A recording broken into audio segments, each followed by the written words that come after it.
किसी भी पदार्थ में आवेश उसमें उपस्थित इलेक्ट्रॉनों और प्रोटॉनों के कारण होता है।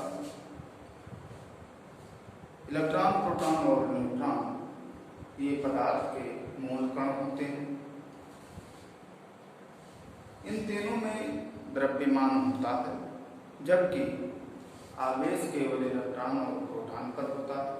इलेक्ट्रॉन और प्रोटॉन पर आवेश की मात्राएं समान होती हैं और इस मात्रा को मूल आवेश कहते हैं। इसे स्मॉल ई से निरूपित किया जाता है और इसका मान SI मात्रक में 1.6 × 10⁻⁻19 कूलम होता है।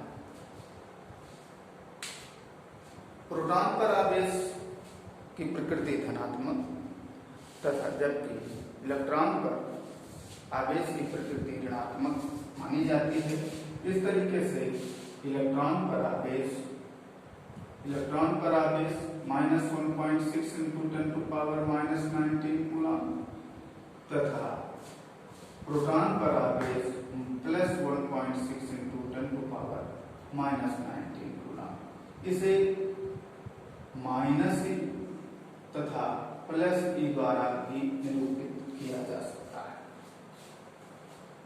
अब अगर किसी पदार्थ में प्रोटॉनों की संख्या को हम Np मान लें, तब उसमें उपस्थित धनावेश की मात्रा निश्चित रूप से Q प्लस बराबर +Np × E होगी। इसी प्रकार अगर पदार्थ में उपस्थित इलेक्ट्रॉनों की संख्या लेनी है, तब उस पदार्थ में आप ऋणावेश की मात्रा Q -Ne ×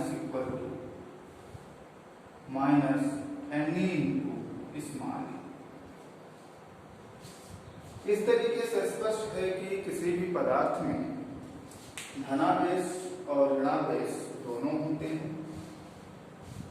अब हम उस पदार्थ में टोटल आवेश ज्ञात करें, तब वो टोटल आवेश निश्चित रूप से इन दोनों आवेशों धनावेश और ऋणावेश का योग होगा। अर्थात किसी पदार्थ में नेट आवेश Q प्लस Q माइनस। इसे सॉल्व करने पर प्राप्त होता है Np - Ne × स्मॉल। ये बहुत महत्वपूर्ण समीकरण है। ये समीकरण पदार्थ में उपस्थित नेट आवेश की मात्रा को ज्ञात करने में प्रयुक्त किया जाता है। इस समीकरण के अनुसार 3 संभावनाएं हो सकती हैं। यदि Np का मान Ne से ज्यादा है, अर्थात पदार्थ में उपस्थित प्रोटॉनों की संख्याएं इलेक्ट्रॉनों की संख्याओं से अधिक है, तो ऐसे में Np - Ne ये धनात्मक आएगा, जिससे नेट आवेश भी धनात्मक प्राप्त होगा। अब हम उपरोक्त समीकरण को इस प्रकार भी लिख सकते हैं Q = Ne। यहाँ पर इस माध्यम पदार्थ में उपस्थित अधिक प्रोटॉनों की संख्या, एक्सेस नंबर ऑफ प्रोटॉन, ऐसे पदार्थ को धनावेशित पदार्थ कहते हैं। इस पर नेट पदार्थ की मात्रा धनात्मक होती है। अब दूसरी स्थिति ये संभव है कि यदि पदार्थ में उपस्थित इलेक्ट्रॉनों की संख्या अधिक हो जाए प्रोटॉनों की संख्या से, तो ऐसे में Np - Ne ये ऋणात्मक आएगा, जिसके परिणाम स्वरूप पदार्थ में उपस्थित नेट आवेश की जो मात्रा होगी वो भी ऋणात्मक हो जाएगी। इसे हम -Ne लिख सकते हैं। यहाँ पर स्मॉल n पदार्थ में उपस्थित अधिक इलेक्ट्रॉनों की संख्या है। तीसरी दशा ये संभव है कि यदि पदार्थ में उपस्थित प्रोटॉनों और इलेक्ट्रॉनों की संख्याएं समान हो जाए तब निश्चित रूप से Np माइनस Ne शून्य हो जाएगा और नेट आवेश भी इस दशा में शून्य हो जाएगा। ऐसे पदार्थ को उदासीन पदार्थ कहते हैं। इस तरीके से पदार्थ 3 प्रकार का होता है, जिसमें प्रोटॉनों की संख्या ज्यादा होती है इलेक्ट्रॉनों की संख्या से, अर्थात नेट आवेश धनात्मक होता है। ऐसे पदार्थ को धनावेशित पदार्थ कहते हैं। दूसरा, वह पदार्थ जिसमें इलेक्ट्रॉनों की संख्या ज्यादा होती है प्रोटॉनों की संख्या से, अर्थात Np माइनस Ne निगेटिव होता है। ऐसे पदार्थों में नेट आवेश की मात्रा ऋणात्मक होती है। ऐसे पदार्थ को ऋणावेशित पदार्थ कहते हैं। और तीसरी दशा ये है कि जिसमें प्रोटॉनों की, वह पदार्थ जिसमें प्रोटॉनों और इलेक्ट्रॉनों की संख्याएं समान होती हैं, ऐसे पदार्थों के लिए Np माइनस Ne शून्य हो जाता है, जिसके परिणाम स्वरूप पदार्थ में उपस्थित नेट आवेश की मात्रा भी शून्य हो जाती है। ऐसे पदार्थ को उदासीन पदार्थ कहते हैं। आवेश का जो मात्रक होता है, आवेश का SI मात्रक कूलाम होता है। इसके अतिरिक्त भी और अन्य मात्रक भी आवेश के होते हैं, जैसे CGS मात्रक, ES इलेक्ट्रोस्टैटिक यूनिट, और एक अन्य और मात्रक भी है EM इलेक्ट्रोमैग्नेटिक यूनिट। तो ये थे पदार्थ आवेश के मात्रक। अब हम बात करेंगे आवेश के गुण के बारे में।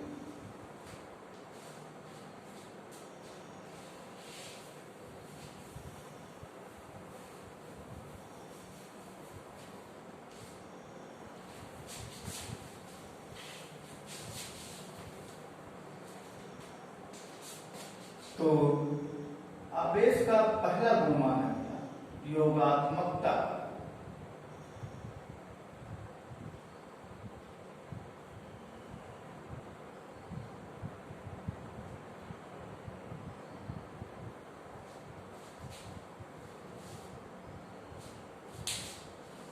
किसी भी पदार्थ में नेट आवेश की मात्रा जो होती है वो उस पदार्थ में उपस्थित सभी आवेशों के बीच गणितीय योग के बराबर होती है। फिर से एक बात सुनिए, किसी भी पदार्थ में उपस्थित नेट आवेश की मात्रा उसमें उपस्थित सभी आवेशों के बीच गणितीय योग के बराबर होती है। इस स्टेटमेंट को योगात्मकता का गुण कहते हैं। इसके अनुसार यदि हम ये मान लें कि किसी भी पदार्थ के भिन्न विभिन्न भागों में आवेश Q1, Q2, Q3 इत्यादि हैं, तो निश्चित रूप से इस पदार्थ में नेट आवेश की मात्रा Q बराबर Q1 plus Q2 plus Q3 and so on, इसी प्रकार और अन्य आवेशों को भी इसमें जोड़ा जाए। यह था योगात्मकता का। दूसरी बहुत ही महत्वपूर्ण प्रॉपर्टी है जिसे अभी हम थोड़ा सा इनडायरेक्ट रूप से डिस्कस किए थे, वो है आवेश का क्वांटीकरण।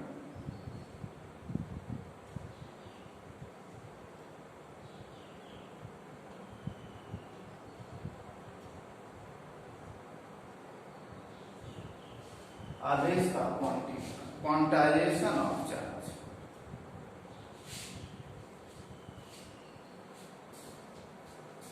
इस पे भी हम बात कर चुके हैं। इसके अनुसार किसी भी पदार्थ पर नेट आवेश की जो मात्रा होती है वो मूल आवेश का पूर्ण गुणज होती है।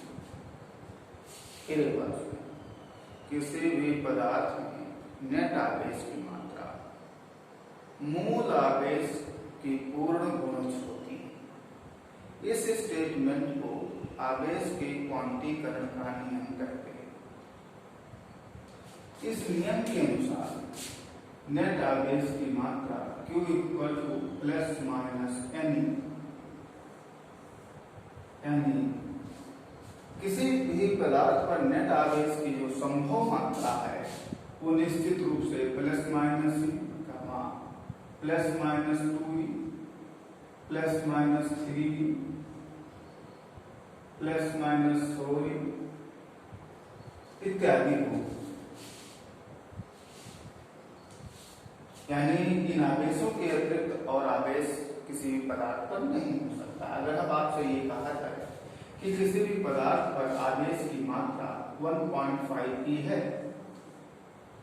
तो निश्चित रूप से यह कथन असत्य होगा, क्योंकि या तो पदार्थ पर आवेश की मात्रा E होगी या तो 2E होगी, 1.5 E नहीं हो सकता।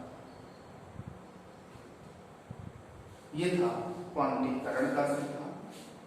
तीसरा बहुत इंपॉर्टेंट गुण है आवेश का, वो है आवेश संरक्षण का नियम।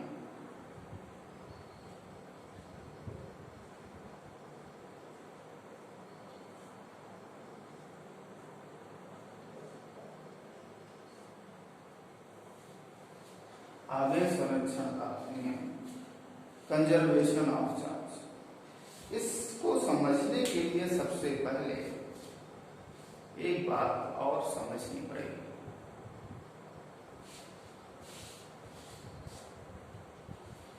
विलगित निकाय। अब विलगित निकाय क्या है?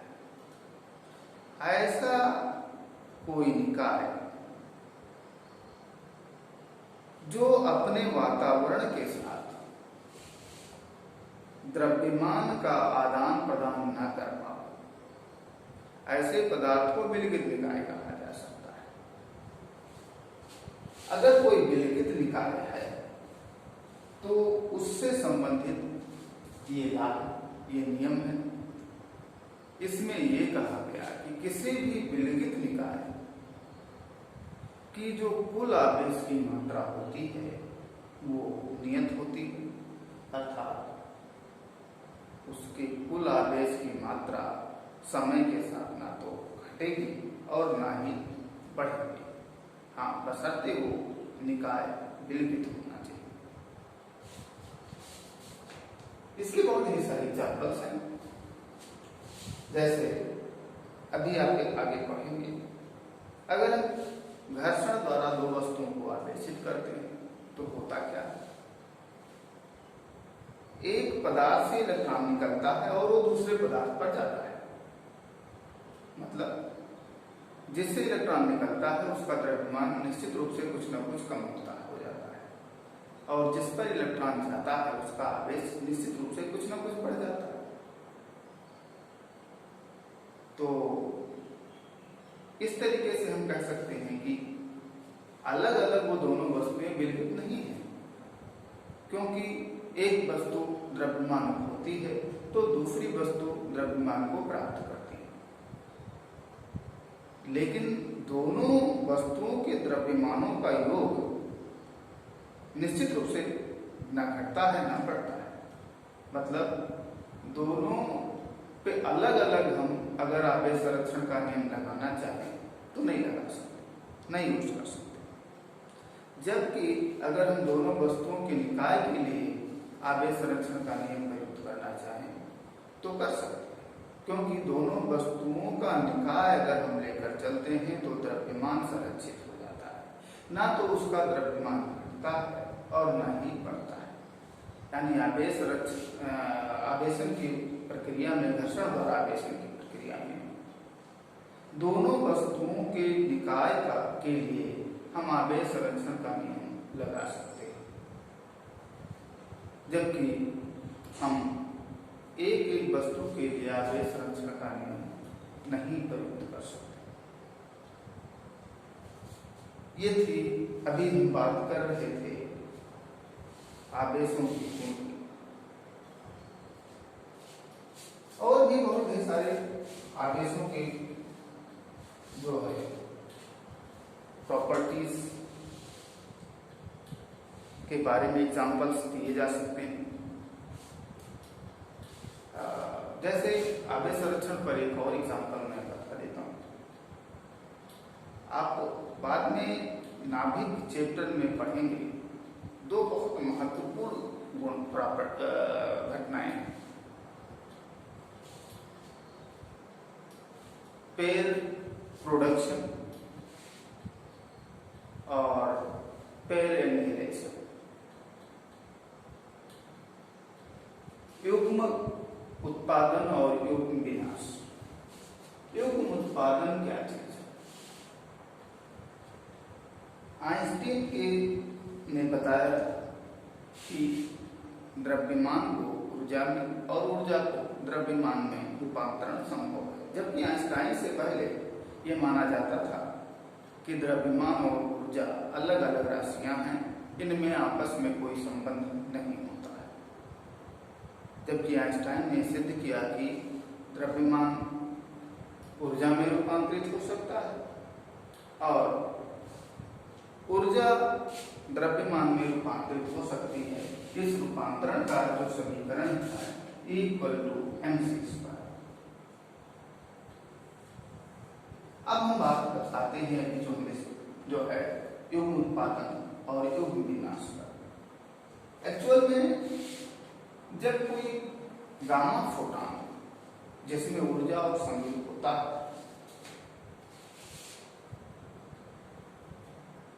द्रव्यमान में रूपांतरित होता है, तो ऐसे में दो कण उत्पन्न होते हैं, एक पॉजिट्रॉन और एक इलेक्ट्रॉन। यानी जो गामा फोटॉन था वो इलेक्ट्रॉन और पॉजिट्रॉन में रूपांतरित हो जाता है। इसी घटना को युग्म उत्पादन कहते हैं। अब हम इस घटना में अगर बात करें तो मैंने कहा कि ऊर्जा कन्वर्ट हो रही है मास में, तो ऐसे में हम कह सकते हैं कि अगर कोई भी पदार्थ फोटॉन को अवशोषित करता है और उसमें युग्म उत्पादन होता है, तो निश्चित रूप से एटमॉस्फेयर से क्या ट्रांसफर होगा? ऊर्जा ट्रांसफर होकर आएगी, द्रव्यमान का ट्रांसफर नहीं होता। इस तरीके से युग्म उत्पादन की प्रक्रिया में आवेश संरक्षण का नियम लागू होना चाहिए। तो क्या देखते हैं लागू होता है? जी बिल्कुल। गामा फोटॉन पर आवेश शून्य होता है और यहाँ पेयर प्रोडक्शन के बाद पॉजिट्रॉन और इलेक्ट्रॉन के उत्पन्न होने से जो टोटल आवेश है वो भी शून्य ही है। इस तरीके से आवेश संरक्षण का नियम युग्म उत्पादन में भी लागू होता है। इसी तरीके से युग्म विनाश में भी आवेश संरक्षण का नियम लागू होता है। इस प्रक्रिया में दो एंटी पार्टिकल्स जैसे हमारे इलेक्ट्रॉन और पॉजिट्रॉन हैं, वो कोलिज करते हैं आपस में, और जिसकी वजह से फिर से एक गामा फोटॉन जनरेट होता है और इस घटना को युग्म विनाश कहते हैं। तो ये था हमारा उस टॉपिक्स जिस पे हम बात कर रहे थे। अब हम आगे नेक्स्ट